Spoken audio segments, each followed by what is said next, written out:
विरुद्ध है। इतना बड़ा काम दिखता है। अभी कहते हैं कि परिवार, समाज, जाति, धर्म, कुल, ये सब झूठ है। तो लगता है कि अरे बाप रे, कैसे हो सकता है? वो तो सब सच है, हैं? वो झूठ कैसे है? वास्तव में ऐसा लगता है। क्यों? कि ये जो है समाज का ढांचा, वो सब उस अनुसार चलना चाहता है, जबकि वो गलत है, वो झूठ है, सच कुछ और है। तो उस सच को हम देखने के लिए हमको वो चाहिए। यहाँ मुसीबत आती है। सच जो है बड़ा सरल है। देखिए भाई, कोई दिक्कत नहीं है। अब कबीर जैसे लोगों ने ही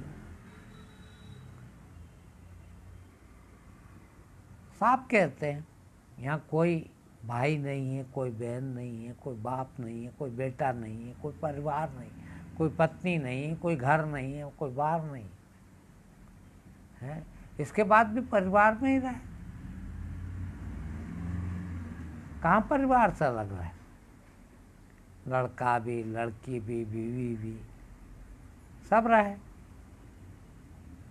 अब हमको दिक्कत कहाँ आती है कि देखो यार, ये सुनाने वाले भी कहते हैं कि नहीं नहीं, ये तो छोड़ना पड़ेगा। अब वो हम इतना फंसे हुए हैं कि कैसे छोड़ें? वो संभव नहीं है, असंभव सा काम है। किंतु छोड़ना भी नहीं, किंतु पकड़ना भी नहीं। देखिए भाई, मैं यहाँ आके आपके परिवार में रह रहा हूँ, वहाँ अकेला रहता हूँ, परिवार छोड़ के रहता हूँ, हैं? अब एक ही घर में 4 जने रह रहे हैं। क्या दिक्कत है? एक हम भीतर से बंधे हुए कि ये मेरा बेटा है तो इसके साथ मेरा ऐसा ही होगा, ये पति पत्नी है तो ऐसा ही होगा, हैं? उन चीज़ों में उतनी कसावट से बंधना नहीं है। भाई क्या दिक्कत है? यदि ज्ञानी घर पे भी चला जाए या घर पे भी रहे तो दिक्कत क्या है? मगर वैसा रहना पड़ेगा। एक तो हम परिवार के लिए मरे जा रहे हैं, घर के लिए मरे जा रहे हैं। भाई कबीर भी घर में रहे, किंतु घर के लिए मरे नहीं गए। भाई ज्ञानी का काम है, धार्मिक का काम है, आध्यात्मिक का काम है। संत भी आएंगे घर पे, सबका भोजन भी बनेगा, सत्संग भी होगा। भाई आपको एडजस्ट कर सको तो ठीक है, आप भी रहो ना, क्या दिक्कत है? अब न कर सको तो भाई, अब मैं तो ज्ञान की तरफ जा रहा हूँ। अब मेरे परिवार वाले यदि नहीं जाते और वो इसका विरोध करते तो फिर ये है कि भाई ठीक है, तुमको नहीं चलना है मेरे साथ या तुमको नहीं रहना है इसमें, तो आप अपना संभालो, अपना देख लो, मैं अपना देख लेता हूँ। चल सकें तो इससे अच्छी क्या बात है? भाई आप अकेले यदि ज्ञान में जा रहे हैं या अध्यात्म में जान रहे हैं, वो पूरा परिवार जाए तो फर्ज है आपका कि पहले उनको भी अवसर दें, उनको भी साथ ले चलें। हाँ भाई, अच्छी चीज़ है। देखिए, यदि अच्छी चीज़ है, ज्ञानी मानता है कि सबसे अच्छी चीज़ दुनिया में आध्यात्मिक जीवन है। जब सबसे अच्छी चीज़ है, इसीलिए आपने वो सब छोड़कर इसको चुना। और बेटा प्रिय है, बहन प्रिय है, बेटी प्रिय है, भाई प्रिय है, पत्नी प्रिय है, तो बेचारों ने उनने क्या बिगाड़ा है? उनको भी हम साथ लेके चलें तो, जब इतनी अच्छी जगह जा रहे हैं, बुरी जगह तो जा रहे नहीं रहे हैं कि भाई तुम यहीं रहो, घर पे मैं हो आता हूँ, हैं? इतनी बुरी जगह तो जा नहीं, जब इतनी अच्छी जगह जा रहे हैं तो क्यों ना उनको भी ले लें। किंतु हमको क्या है कि हमको ज्ञान नहीं, हम जो जी रहे हैं हम अपनी बुद्धि, विवेक या ज्ञान से नहीं जी रहे हैं, परंपरा से जी रहे हैं। देखना है, सब ऐसा करते हैं, हम भी करेंगे। ज्ञान ये नहीं है, ज्ञान है भले सब ऐसा करते हैं, मैं अकेला ऐसा करूँगा, मुझे सही ये लगता है तो ऐसा करूँ, सत्य की तरफ रहूं, सत्य के साथ रहूं, सत्य को जीऊं। अब सब यदि झूठ चल रहे हैं तो मैं क्यों जाऊं? कबीर हुए, रैदास हुए, इनको शहर छोड़ना पड़ा है। क्यों छोड़ना पड़ा? कि वो उनका धर्म भी, उनका ज्ञान भी उन परंपराओं में चलता है। परंपराएं गलत है, सत्य के आड़ में आती है, असत्य की तरफ ले जा रही है, तो वो तो जी नहीं सकता। जो सत्य को उपलब्ध है, जो सत्य पे जीने वाला है, वो तो उधर जा नहीं सकेगा। फिर उसको क्या करना पड़ेगा? और कबीर की उलट बासियाँ पढ़िए आप, देखिए कितना उल्टा बोले, और उनको ढंग से हम यदि समझें तो ऐसा लगता है कि हम उल्टा चल रहे हैं। कैसे कहते हैं वो? रंगी को नारंगी कहे, असल माल को खोया है, चलती को गाड़ी कहे, देख कबीरा रोया। अब तुम इसको सच समझते हो? क्या बात करते हो? बोलो नारंगी ने तो क्या है ये?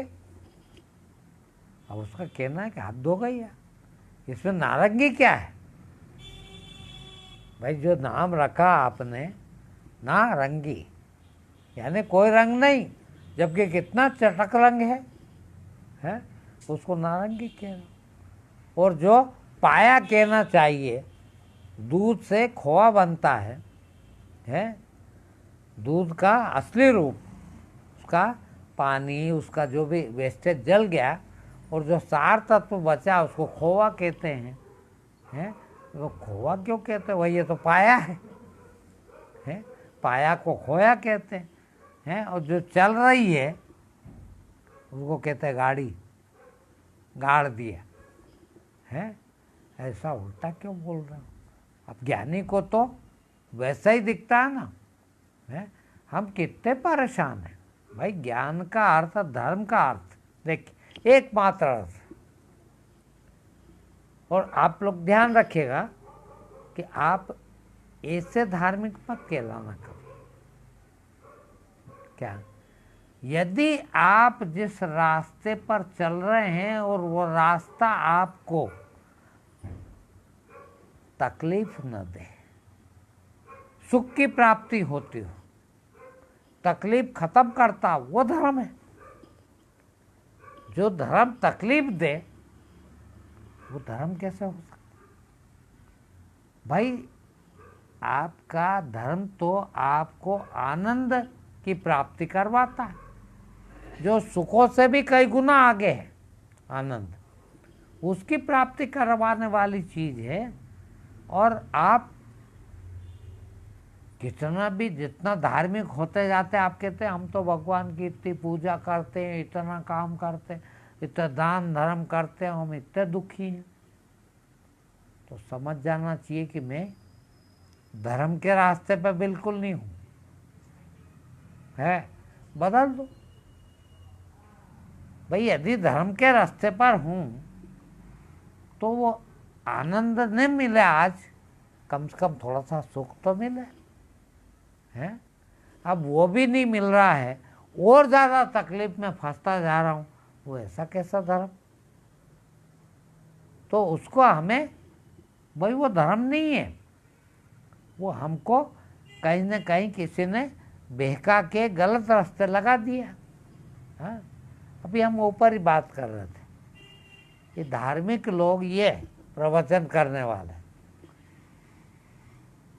यदि ये सही नहीं है, वास्तव में धार्मिक नहीं है, अब हमें तो पता नहीं, हम तो बिल्कुल अंगूठा टेक के धर्म के मामले में, हम तो थोड़ा आडंबर, थोड़ा झांकीबाजी उसमें आ जाते हैं।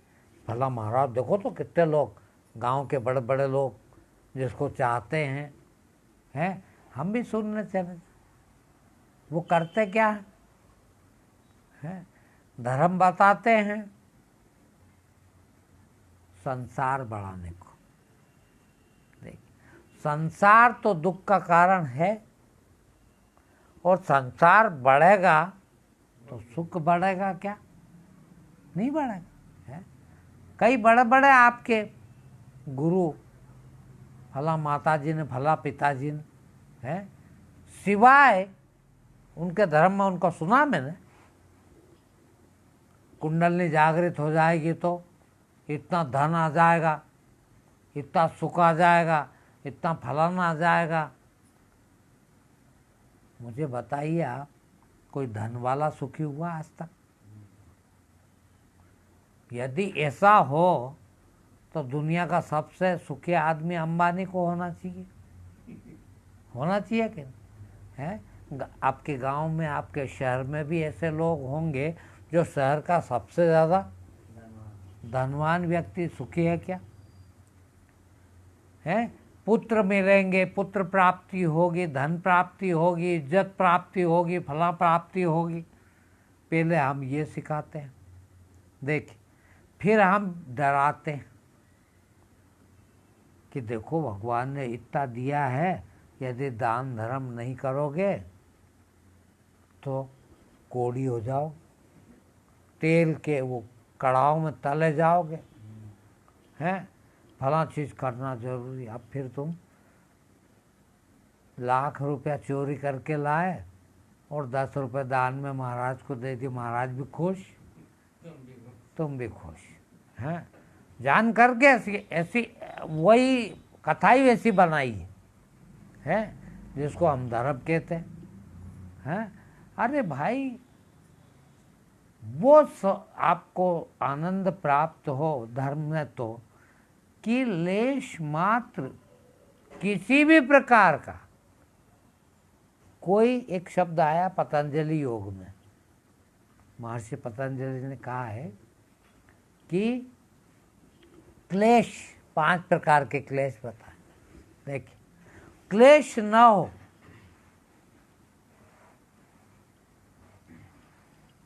हम सदा क्लेश में हैं। हाँ, हर विचार हमको कलुषित हो, कलुषित शब्द है, कलुषित यानी गंदा है, जिससे हमको उद्विग्नता आए, जिससे हम जले भीतर के भीतर, वो क्लेश है।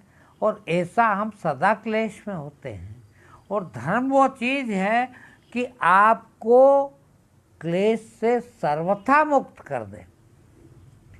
किसी भी प्रकार का कोई भी क्लेश पूरा जीवन भर जीवन में न रहे, वैसी जिंदगी हो जाए, इसको धार्मिक होना कहते हैं। फिर हम तो धार्मिक भी हैं और वो लेश मात्र भी नहीं गया, तो कम से कम मैं तो ये कहता हूं लोगों को कि ये सड़े धर्म को तो अलग हटाओ।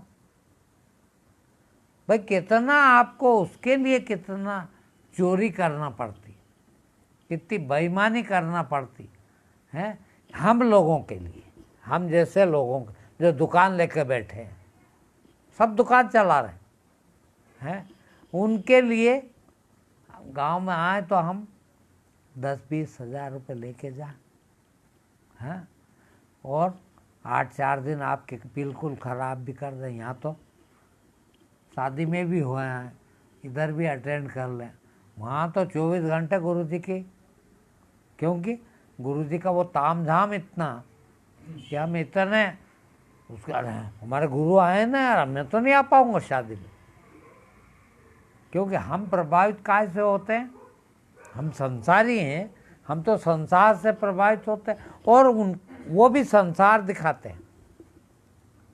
आगे पीछे 10-20 गाड़ियाँ चलेगी, हैं, ऊंचा तख्त होगा, सिंहासन बड़ा लगेगा, उनके वो मौज मस्ती, ये महाराज इतना सा दूध लेते हैं, फलाना लेते हैं, फला करते हैं, उनकी वो अलग से स्टेटस उनका है, उससे उनका पीछे हम भी, हमारे गुरु तो ऐसे हैं, ऐसे रहते हैं, और हम प्रभावित हुए और दें और दें और दें। एक मेरे पास नाम लिया था हमारे यहाँ इंदौर में, वो फाइनेंस सेक्रेटरी रहे सेंट्रल गवर्नमेंट में, और वो किसी के आपके धार्मिक गुरु के सेक्रेटरी भी रहे जब नौकरी में थे तभी। उनने कहा कि मैं उनका दाहिना हाथ था और मेरा एक ही काम था, उनका ब्लैक मनी को वाइट करना। उनकी लड़कियां 1-1 किलो की पायजेब पहनती सोने की। अब ज्ञानी को सोने से और पायजेब पहनाने से, और लड़की को वो भी कहाँ लड़की बच्चे, तू हमको कहता है माया मोह से दूर रहो, माया मोह से दूर रहो, सब सिखाते ही है। और तुम, हम अपने बेटे को गद्दी दे के जाएंगे। देखिए वो गुरु लोग क्या करते हैं भाई, आप, मैं तो ये समझ लो 50-20 साल से ज्ञान बांट रहा हूँ, तो जो 20 साल पहले मेरे साथ जुड़ गया वो तो 20-25 साल रहा ना, वो इस लायक नहीं हुआ कि गुरु बन जाए, है।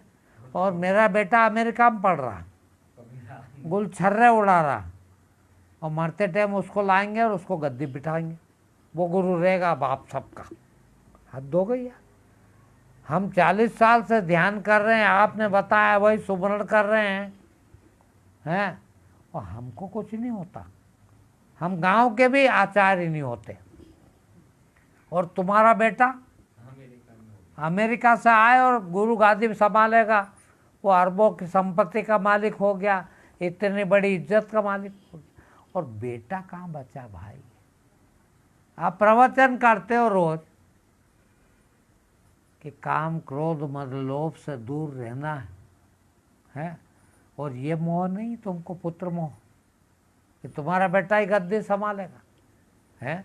बेटा कहाँ बचाया, मोह नहीं है उसका तो कोई बेटा नहीं, कोई बाप नहीं, कोई भाई नहीं, कोई रिश्ता नहीं, नाते नहीं, फिर तुम्हारे कहाँ से बच गए, है। लोभ कितना कि प्रवचन भी करेंगे तो प्रवचन में ये जरूर आएगा कि गुरुजी को भाई आपके धन में से 2.5% गुरुजी के नाम से कमाते हो, गुरुजी आपके बरकत देता, तो गुरु आश्रम को भी दीजिए कुछ, है। क्या करोगे महाराज, तुम खुद कहते हो कि हम बाप दादा का तो छोड़ के आए, तो अब क्या करोगे, हैं। हमको लोभ सिखा रहे हो, हैं। तुमको ये मिल जाएगा, तुमको वो मिल जाएगा, तुम्हारी एक मनोकामनाएं पूरी होगी। देखिएगा आप, आपके सारे भगवान एक ही काम करते हैं। कोई बिरला ज्ञानी आपको 5 प्रवचन 6 प्रवचन अभी सुना के जाएंगे, एक बार आते हैं तो, और सिर्फ एक ही बात पे जोर देते हैं कि कामना नहीं होना, इच्छा नहीं होना, इच्छा नहीं होगा ना तो ही सुखी होगे। और सारे गुरु एक काम करते हैं कि ये करोगे तो मनोकामनाएं पूरी हो जाएगी। तू कामनाएं पूरी कर रहा, पूरी करे तो और बढ़े, हद हो गई अब, है। कहाँ ज्ञानी हो तुम। मैं आप लोगों से कहता हूँ, देखिए बहुत भगवान हुए, हर धर्म में भगवान हुए, और वास्तव में भगवान है वो। देखिएगा आप, जिसके कभी किसी भी प्रकार की कोई इच्छा ना हो वो भगवान है। देख लीजिए आप किसी भगवान का नाम लेके, कबीर भगवान है? कितने दोहे और भजन होंगे, हजारों। मुझे एक दोहा ऐसा बता दीजिए जिसमें उनने कोई इच्छा की हो, है? मीरा के भजन जानते हैं आप लोग, हैं? मीरा का कोई एक भजन मुझे बता दीजिए, एक लाइन बता दीजिए जिसमें कभी कोई इच्छा की हो। भगवान है।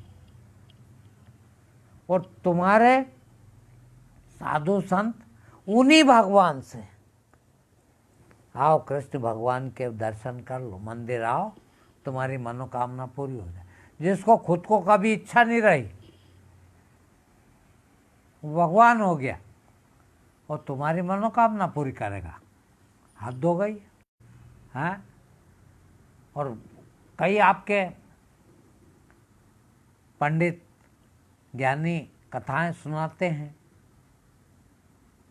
कृष्ण लीला सुनाते हैं। बताइए उनको कौन सी इच्छा थी, है? कौन सी गोपी के पीछे पड़े वो, कौन सी महारानी की पटरानी के पीछे पड़ा और शादी करी उससे, है? किसी से नहीं। फिर वो उनको बुलाती थी। ये तो पढ़ा होगा, ये तो सुना होगा कि उनको उनके बिना आनंद नहीं आता था। कृष्ण न हो तो सब मर जाए, है?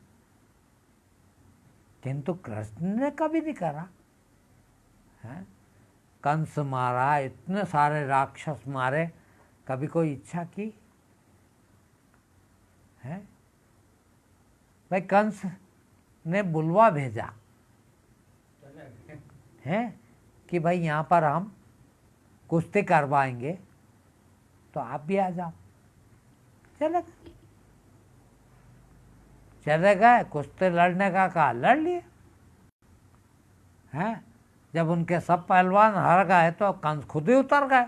अब उतर गए तो फाड़ फाड़ दिए, हैं? मारने थोड़ी गए थे कंस को।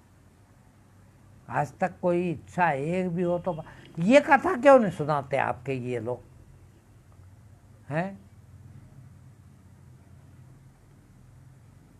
अब वो अधर्म हुआ कि नहीं? और मैं आप लोगों से यही विनती करता हूँ बार बार कि भाई अब आप लोग वो भी कथा सुन लेते हैं और ये भी कथा सुन लेते हैं। देखिए, अब जब वो भी कथा सुनोगे और ये भी कथा सुनोगे और दोनों विरोध में है, वो कहते हैं कि मनोकामना पूरी हो जाएगी, मनोकामना कर रखो, भगवान से इच्छा जाहिर करो, भगवान तुम्हारी इच्छा पूरी करेगा। वो हम कह रहे हैं इच्छा कभी मत करना, है? अब बताइए, दोनों की कथा सुनोगे तो किधर जाओगे? ना उनका कुछ ले पाए, ना इसका कुछ ले पाए, हैं? ये बिल्कुल विरोधी है। ये 20 साल में इतने लोग इकट्ठे कर पाए, कोई बहुत बड़ी बात नहीं है। देखिए, हाँ, वो साल 2 साल में ऐसा प्रचार करते हैं कि हजारों की तादाद में कथा सुनने जाते हैं लोग। बड़ी सिस्टमेटिक कथा होती है, रूपरेखा पूरी। देखिए, महाराज आधा घंटा लेट पहुंचेंगे, 7 बजे से कथा शुरू होना, महाराज 7:30 बजे आएंगे, हैं? 2-3 भजन वो उनके साजन दे, वही सुनाएंगे जब तक मजमा इकट्ठा होगा। फिर गुरु महाराज आएंगे और गुरु महाराज की आरती है, स्वागत, वो हो जाएगा आधा घंटा। फिर गुरु महाराज आसन ग्रहण कर लेंगे, आंख बंद कर लेंगे। फिर आधा घंटा गुरु महिमा गाएंगे, यही भजन गाने वाले। माहौल जमाना है ना, है? आधा घंटा उनका माहौल जमाएंगे ये सब। फिर महाराज धीरे से एक कीर्तन करवाएंगे आपसे, देखना, जो आप जानते हो कीर्तन, वही कीर्तन करवाएंगे, है। अब वो कीर्तन हो जाए, इसके बाद में फिर कुछ सुनाएंगे थोड़ा सा, और थोड़ा सा सुना के, और उसमें भी क्या सुनाएंगे देखना, है। सबसे पहले इस देश, ये देश कितना महान है, कथा आपको सुनाई जा रही। ये देश सोने की चिड़िया रहा कभी, ये देश दुनिया का गुरु रहा है, संसार का गुरु रहा ही। अब आप चूंकि इसी देश के हो, हर बात पे ताली। क्या कर रहे हैं मालूम हो? आपके अहंकार को ऊंचा कर रहे हैं। आप बहुत महान हैं, क्या बात करते हो, आपका देश कितना महान है, आपको बड़ी राष्ट्रीयता और बड़ा वो आता है। वो क्या कर रहे हैं, एक साइकोलॉजी है ये, वो आपके अहंकार को ऊंचा कर रहे। बहुत अच्छी लग रही कथा, देख लो। फिर धीरे से हमारी माता बहनें, अरे साक्षात लक्ष्मी है ये, सरस्वती के अवतार हैं ये, इनकी तालियां माता बहनों की, है। पुरुषों की क्या बात करते हो, इस देश का पुरुष है, इतना योद्धा रहा है, इतना योद्धा रहा है, इतना वीर रहा है, इतना फलाना होती है आदमियों की ताली। फिर धीरे से, ओहो, यहाँ का वैश्यवंश है, दुनिया में जाके व्यापार करके आता था, फलाना करता था। अब जितने वैश्य भाई बैठे हैं उनकी तालियां हैं। फिर राजपूत, क्षत्रिय, और देश का क्षत्रिय, अब क्षत्रियों की, फिर ब्राह्मणों की। 3 घंटे तक खूब आपके अहंकार को ऊपर चढ़ा दिया। अब आप जितने आज आए थे, घर जा कहोगे क्या कथा होती है यार, एक आदमी 10-10 आदमी को कल लेके फिर आएंगे, हैं। वो कल भी फिर यही, हम समझ ही नहीं पाते हमारी कथा में क्यों नहीं आते लोग, हमें पता है। शुरू वहां से करते कि तुमको कोई अकल नहीं, तुम अज्ञानी, हम ज्ञानी। देख, वो ऐसा कभी नहीं कहते। हाँ, सुनना उनकी कथा है, वो बताते तरकीब से कि ज्ञानी हो तो ऐसे कुंडल पहनता है, ज्ञानी हो तो ऐसे कपड़े पहनता है, ज्ञानी हो तो वो ऐसे करता। वो तरकीब से समझाते थे कि मैं ज्ञानी हूँ, पर यूँ कभी नहीं कहते कि मैं ज्ञानी हूँ। क्यों? कि डर लगता है तो नहीं है तो है नहीं। वो इस तरह की तरकीब में बांध के, और कला है वो, और उनने और कुछ नहीं सीखा, कला सीखी। और उस कला में एक 5-10 साल कथा कर ले आदमी, तो देखो फिर उसके बारे न्यारे हो जाते। बहुत बड़ा आदमी, बहुत पैसे वाला है, खुद का ही टेंट हाउस चल रहा है साथ में, है, लाखों रुपए टेंट हाउस के हैं। वो दरी के न, चादर के न, सबके पैसे हैं, टीवी लगी है जगह जगह, है, साउंड सिस्टम, उन सब चीज़ का। अब कितना कमा रहा। आपके खानदान में यदि कोई एक कथाकार हो जाए तो 7 पीढ़ी, क्या मत कर रहा हूँ, 700 पीढ़ी तार दे, वो इतना कमा के रख दे। हाँ, और सिर्फ बेवकूफ़ बना है, देखना है। कितने सारे ज्ञानी हिंदुस्तान में पैदा हो गए और उनके बाद में एक भी ज्ञानी नहीं हुआ। क्या कारण है? उन लोगों के साथ कोई भीड़ नहीं थी, बेचारों के साथ, है, कभी नहीं गया कोई, कैसे जाए? वो तो बात यहाँ से शुरू करता, खाने को रोटी नहीं, और कहता ज्ञानी मैं हूं। तुम तो सब अज्ञानी हो।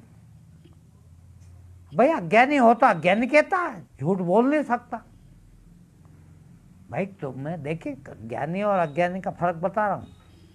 जिसमें काम, क्रोध, लोभ, मोह, अहंकार है, वो महाज्ञानी, और जिनमें ये ना हो वो ज्ञानी है। ठीक है भाई, यदि मैं कह रहा हूं कि मैं ज्ञानी हूं तो आप देखो, देख लो आप कि भाई काम है मेरे में, क्रोध आता है मेरे को, लोभ है मेरे में, मोह है मेरे में, और यदि है तो कहो ना कि महाराज हमने तो आपके अंदर भी काम होते देखा, क्रोध होते देखा है, आप काहे की ज्ञानी थे। मगर यहाँ क्योंकि आपके अहंकार को नहीं फुसलाया जाता, इसीलिए आपको बहुत बुरा लगता है। भाई जो पूछो तो आप इतने से लोग भी बड़े मन मार के आते हो, हमें पता है, बहुत मन मार के आते हो और बहुत मन मार के 1 घंटा सुनते हो। क्या? क्योंकि पूरा 1 घंटा आपको गाली बकता हूँ। ये गाली है कि तुमको कुछ भी नहीं मालूम है, इतने काम ही हो, 24 घंटे काम चल रहा है तुम्हारे अंदर, ये कहता हूँ। अब कौन सुने हमको? कामी हो और कितना रोज दिन भर, पैदा हुए उस दिन से लगा के मरोगे उस दिन तक लगातार तुम्हारे अंदर काम चल रहा है। अब बताओ मैंने आपकी कितनी बुराई कर दी, कितनी बुराई कर दी। एकदम निकृष्टतम, सबसे निकृष्ट आदमी साबित कर दिया आपको। अब कब अच्छा लगूं मैं? और अपने को कहता हूं, मेरे को कभी कोई इच्छा नहीं होती। आपको कितना बुरा लगूं कि साला अपने आप को ऐसा समझता है और हमको नीरा गधा समझता है। अब इसको क्या सुने हैं? मैं तो भगवान का शुक्र करता हूँ कि 5-10 लोग भी सुनने वाले मिल जाते हैं। क्या? नहीं तो कौन सुने? और उनके क्यों भीड़ हो? उनको मालूम है ये जितने लोग 50,000 लोग बैठे हैं ये कौन कौन से वर्ग के हैं, कौन कौन सा जत्था बैठा है इनका। उनको सबको बारी बारी से खूब उठाते, खूब उठाते, खूब उठाते हैं। आहा, ब्राह्मण हमारे यहाँ का, हमारे देश का ब्राह्मण जिसने कितना मार्गदर्शन किया समाज का कि इसको विश्व गुरु बना दिया देश को। हाँ, ब्राह्मण भी ठोक रहे, क्षत्रिय भी ठोक रहे, वैश्य भी ठोक रहे, और शूद्रों का विचारों का देश को संभाल रखा उन्हें। क्या सेवा करते हैं बाकी समाज की है, वो भी ठोक रहे हैं। किसी को भी इनकार नहीं। देख, सिवाय आपकी तारीफ के कुछ भी न कहे। अरे भाई, उससे मेरा अहंकार थोड़ी खत्म होगा, इससे मेरे अंदर जो विकार भरे हैं वो थोड़ी समाप्त होंगे। अब ये जहर बांट रहा, गाली बक रहा 24 घंटा, अब इसके पास कोई ना आए ना आए तो अब लोग कई कहते। मैं शुरू में जहाँ से मैंने प्रवचन देना शुरू किया तो सबसे पहले 1 महीने तक दोनों टाइम प्रवचन रखे। अब मेरे को भी कॉन्फिडेंस नहीं कि इतना कर पाएंगे कि नहीं। मैंने कहा बोल सके तो बोलेंगे, भगा देंगे, अपन ने कौन सा पैसा ले लिया। तो 1 महीने के प्रवचन रखे इंदौर में, और दोनों टाइम प्रवचन होते थे। उनने सब ने मेरे को अलग अलग, वो आधे घंटे का प्रवचन, उसके बाद में अब सबसे बात करना, ये करना, तो मेरे को सब बड़े बड़े उसमें लोग थे, बहुत बड़े बड़े लोग थे जिनके यहाँ किया। वो खुद ही एक डायरेक्टर थे, तो वो सब मेरे को समझाए कि बात तो बहुत अच्छे करते हैं आप, किंतु आप थोड़ा सा नरम हो जाए। क्या ये नहीं चलेगा? मैंने कहा साहब ये चलो कि मत चलो, मेरे को से दुकान चलाना है। ये भले ही 1 दिन ना चले पर मैं अपना परिवर्तित नहीं कर पाऊंगा। क्यों? परिवर्तित करना आपके साथ धोखा करना है। जो आपकी तारीफ कर रहा हो मित्र, आपके काम की तारीफ कर रहा हो, वो मित्र नहीं है, वो 1 नंबर का शत्रु है आपका आध्यात्मिक जगत में। क्या उसको शत्रु मानिए आप? तारीफ क्यों करता भाई? तारीफ के काबिल क्या है? क्या बात करते हो, आप जैसा तो कोई मैंने स्वभाव नहीं देखा आप जैसा, इतने सज्जन पुरुष आप हैं। वो भी जानता है कि इस जैसा कोई दुर्जन नहीं, किंतु उसको तो अपना सवाल, अपना उल्लू सीधा करना वो पता है उनको। देखिए, आपसे किसी से भी कोई काम करवाना हो, तारीफ करता है, सब ये कला जानते हैं, और वही आजमाते हैं, और वो बेचारा समझ भी नहीं पाता। वो खुद भी आजमाता है मगर वो समझ नहीं पाता है। खूब तारीफ के पुल बांध देता है, और वो बन जाते फुल्ले खा, और बने फुल्ले खा के अब कुछ भी ले लो उनसे, ये कला है। अब ये बेचारा धोखा समझता है उसको। मैं आपकी तारीफ करूं झूठी, या कहूं कि आपसे ज़्यादा विद्वान आदमी नहीं है, आपसे ज़्यादा कोई ज्ञानी नहीं है, आपसे ज़्यादा कोई पुण्यात्मा नहीं है, आपसे ज़्यादा कोई धार्मिक नहीं है, अब ये कहूं तो मुझे लगता है कि मैं आपके साथ कितना बड़ा धोखा कर रहा हूँ। आप नहीं है वैसे, और आपको कह रहा हूं तो आप तो मेरी बात मानेंगे ना। आप तो ये मान लेंगे कि वाकई यार हम तो ऐसे होंगे, जब भी तो गुरुजी भी कह रहे हैं। तो आपका वो जितना भी अहंकार था वो और परिपक्व हो गया, और बड़े अहंकारी हो गया। तो मैंने आपको क्या दिया, जहर दिया कि अमृत दिया? जहर दिया। और सच्चा आदमी ये कभी नहीं कर सकता है, क्यों जहर दें? आप किसी का भी कहो, कुछ भी कहो। अब कई लोग मेरे को कहते हैं कि हमको ध्यान में ये दिखा नहीं, ये फलाना, मैं सब बकवास है भैया। अब बेचारा वो कर कर के मर रहा, और मैं कह दूं बकवास है सब है। अरे भाई, सरल नहीं हुआ तो बताने क्यों आ रहा यार है? सरल यदि हो जाए तो अब कुछ नहीं हुआ साहब, मेरे को तो कुछ नहीं हो रहा। और मैं तो जहाँ था उससे भी वास्तव में नीचे गिरता। भाई मैं ही वकील रहा, जज रहा, खूब पैसे वाला रहा, और जाने क्या क्या वाला रहा है। अब वो तो कुछ भी नहीं, अब तो मेरे पास तो ज्ञान में आया तो वो सब खत्म हुआ है। क्या बढ़ा? हम कैसे बढ़े? भाई मुझे जब मालूम है, मैंने उसको भोगा है, उसका दंश भोगा है, उसकी तकलीफ भोगी है, जब तो आया, और मैं फिर उसकी तारीफ करूं तो गलती है। भाई वो अच्छा रास्ता नहीं है। मैंने देखा है, कितना पैसे वाला हो जाए 24 घंटे जूते ही खाता, क्या कितना भी इज्जत वाला हो जाए उसको लगता है मैं बड़ी इज्जत वाला हूँ। और घर में औरत भी इज्जत नहीं करती, हाँ, कोई नहीं पूछता, बेटे बेटे भी नहीं पूछते हैं। वो खुद को ये शक रहता कि मैं बहुत बड़ा आदमी हूँ है। कितना बड़ा दंश है बेचारा, कितनी बड़ी तकलीफ है उसको है। और हम उससे अवगत कराते कि देख रहे भाई ये झूठा झगड़ा है। कौन याद करता है तेरे को? मरे जा रहे हैं आप इज्जत कमाने के, पूरे गांव को जिमा रहे हैं।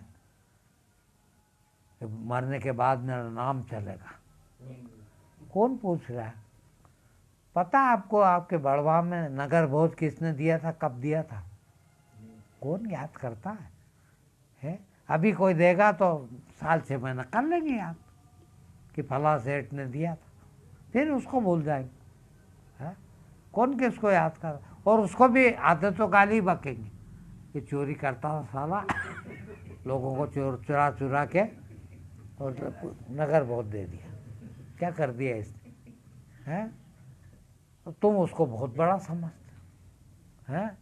वो सब चीज़ें आपको नीचे गिराती है। जो चीज़ आपको वो परम शांति, परमानंद दे, वो आपके जीवन के काम की चीज़ है। और वो जब तक संभव नहीं, जब तक आप कि अहंकार शून्य न हो जाए। जब तक अहंकार है, जब तक जूते खाना पड़ेगा। मैं ये, मैं वो, मेरा ये, मेरा वो, क्या है हमारा? सोचिए आप, है? मर गए तो क्या मेरा? अभी प्राण निकल जाए, ये बैग मेरा, ये मोबाइल मेरा, ये तख्त मेरा, ये कपड़े मेरे, ये जेब में पैसे मेरे, और प्राण निकल जाए तो क्या मेरा? और मेरा नहीं, मैं कहाँ हूँ? कहाँ हूँ मैं? कहीं नहीं हूँ ही नहीं, पहले भी नहीं था, मगर ये शक हो रहा था कि मैं हूँ। क्या बात करता हूँ? ये घर से लेके आया ना, तो मेरा नहीं है। मेरी जेब में पड़े पैसे देखे कोई निकाल ले, देखे कोई खर्च कर दे, मैं ही खर्च कर सकता हूँ, इसका मालिक हूँ, मैं ही मालिक हूँ ना। यदि मैं ही मालिक हूँ तो बना रहो, फिर मर जाऊं जब, कोई भी निकाल लो जेब में से, पता ही नहीं। थे ये भी पता नहीं, अपन थे ये भी पता नहीं, आदमी थे कि औरत थे कि चूहा थे कि बिल्ली थे, क्या थे ये भी पता नहीं है। और है जब क्या पता? किसी ने कह दिया कि आदमी हो तुम, किसी ने कह दिया बड़े सेठ हो तुमने मान लिया। यार इतने लोग तो कह रहे हैं कि आदमी है, तो हमने मान लिया कि मैं आदमी हूँ।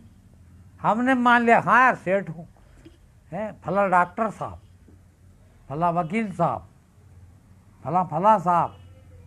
तो फला साहब भी ऐसा मानने लगे कि अपन तो फला साहब है। अरे तू कहाँ फला साहब भैया है? मारा और गया, कोई भी नहीं कहता। बेटा भी उसको बाप नहीं कहता। देखना कि मेरे पिताजी को ले चलो शमशान, हैं, डेड बॉडी के शव को ले चलो, आरती को ले चलो, आरती को कंधा देंगे, हैं? कहाँ पिता? अरे भाई पिता जिसने सारे जीवन की जायदाद दे गया तेरे को, सारा जीवन की कमाई दे गया, और अभी यहीं पड़ा है, प्राण निकले हैं, उस समय भी पिता नहीं कह रहा आप, पत्नी भी आप पति नहीं कह रही। अब ले चलो, अब ले जाओ, ले ही जाना पड़ेगा, जलाना ही पड़ेगा शव को। अब शव हो गए हैं, अभी तक मारे जा रहे थे। तो इतना हम इसका सच नहीं समझ सकते कि भाई सच ये है कि मैं कुछ नहीं हूं। और सोचो आप, मरने का ही नहीं, पैदा हुए उसके पहले क्या थे, कहाँ थे, कुछ भी पता नहीं है। अरे यहीं का कुछ सामान इकट्ठा हो गया माँ के गर्भ में, बच्चा बन गया, बाहर आ गया तो फला नाम हो गया, बड़ा हो गया तो डॉक्टर बन गया, इंजीनियर बन गया, तो इंजीनियर मानता अपने आप को, डॉक्टर मानता अपने। अरे तू क्या था, क्या है और क्या रहेगा, देख तो ले जरा, है? ज़्यादा से ज़्यादा तेरे को डॉक्टर की बुद्धि सिखा दी है, वो आ गई, पर डॉक्टर कहाँ से हो गया है? अरे शरीर कोई डॉक्टर होता है? किंतु वो फूल नहीं समा रहे, मरे जा रहे, पैसे वाले हो गए, सेठ हो गए, कलेक्टर हो गए, क्या होगा भैया? सरकार के पावर, वो नौकरी देती है कि भाई ऐसे ऐसे ड्यूटी करना है तेरे को, ये कानून को, ये नियमों को ऐसे ऐसे इन लोगों से पालन करवाना है। अब वो नौकरी उसकी बजा रहा है, उसने जैसा ड्यूटी लगाई वैसे ड्यूटी कर रहा है, वो उसके बदले पैसे भी ले रहा है, वो समझ रहा है कि मैं यहाँ का कलेक्टर हूँ, है? हाँ, तेरे को अब प्रतिपल अभी फोन आ जाए कि मिनिस्टर साहब आ रहे हैं, तो पजामे में ही भागे, हैं? सैल्यूट मारे 50 बार। कहाँ कलेक्टर तो है? और क्या कलेक्टर? किंतु भ्रम, ये भ्रम हो गया, क्योंकि उनको कानून का पालन करवाना इससे, इसलिए उनने इतने पावर दे दिया कि तुम लोग इन लोगों पे शक्ति भी कर सकते हो, गोली भी चलवा सकते हो, डंडे भी चलवा सकते हो। तो वो बड़ा तुरम खाओगे, क्या बात करते हो, मैं तो हजारों को मरवा सकता हूँ। और भाई क्या तेरे को मिलेगा मरवा के, क्या मिलेगा ये नहीं मालूम तेरे को? कुछ भी नहीं। तू नौकर है उसका, और वो के पैसे दे के तेरे से ये काम करवा रहा, और तू कर रहा बेचारा, है? मगर तुरम खाओगे, हम तो फलाने हैं। उन वास्तविकता उसकी समझ ले हम, देखिए कि मैं क्या हूँ।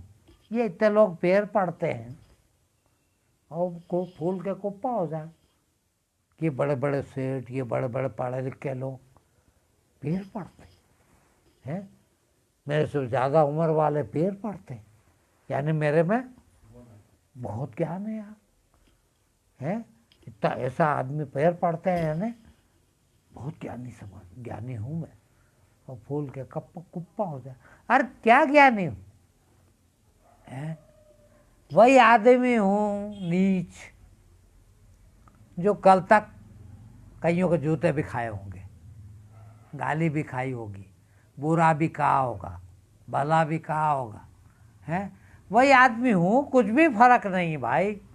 फिर थोड़ा सा अच्छे काम करने लग गए, थोड़ी सी अच्छी संगत में चले गए, थोड़ा सा चरित्र सुधर गया, और चूंकि इनका नहीं सुधर पाया उतना, देखिए इतना फर्क रह गया, तो इनकी निगाह में हम बड़े अच्छे हो गए और ये पैर पड़ लेते। फर्क उतना सा है? कल ये भी मेरे बाप हो सकते हैं भाई, इसका भी कोई अंत तो नहीं है, शराफत का भी है कोई अंत, अच्छाई का भी कोई अंत नहीं है।